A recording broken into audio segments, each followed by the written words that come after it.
ایک بدو آیا، کہنے لگا اے محمد، آپ نے کہا لبیک۔ اب بدتمیزی کا جواب ہمیشہ محبت سے دیتے تھے، آپ نے کہا لبیک۔ کہنے لگا 3 باتیں سمجھ میں نہیں آتی تمہاری۔ آپ نے کہا کیا؟ کہ تم کہتے ہو ہم باپ دادے کا دین چھوڑ کر تیرے دین پر آئیں گے، ہم کیوں چھوڑیں گے؟ اچھا، اور کہ تم کہتے ہو روم فتح ہو جائے گا، ایران فتح ہو جائے گا، اتنے بڑے بادشاہ یہ تیرے فقیر بندے کیسے فتح کریں گے؟ اچھا، تیسری کہ تم کہتے ہو مر کے مٹی ہو کر پھر زندہ کیے جائیں گے، کون زندہ ہوا ہے آج تک؟ کوئی پیو دادا ساڈا اٹھی تے قبریں سارے موئے پین کتھوں آ گئے؟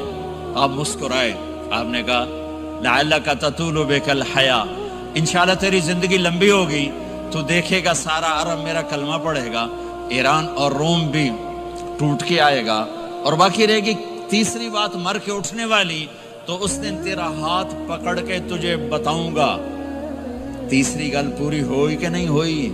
وہ کہنے لگا میں نہ مانوں، بڑا کوئی تکڑا ہے، واپس ہی ٹر گیا۔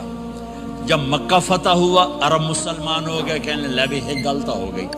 حضرت عمر کے زمانے میں ایران بھی فتح ہو گیا اور روم بھی فتح ہو گیا، کہنے لگے دوئی بھی ہوگی کہ دیں تری ہو ہی نہ جاوے، بھلیا کلمہ پڑھ لائے۔ تو اس نے کلمہ پڑھا اور ہجرت کر کے مدینے آ گیا اور زندگی مدینے گزاری۔ حضرت عمر جب وہ آتا ان کی مجلس میں، حضرت عمر اس کو فل پروٹوکول دیتے، تو صحابہ حیران ہوتے، ایک بدو کے لیے عمر جیسا بندہ پروٹوکول کیوں دیتا ہے؟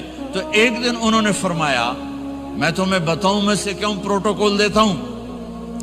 میں اس مجلس میں تھا جس میں یہ آیا تھا، اور اللہ کے نبی نے اسے فرمایا تھا قیامت کے دن تیرا ہاتھ پکڑ کے تجھے یاد دلاؤں گا کہ موت کے بعد زندگی ہے کہ نہیں۔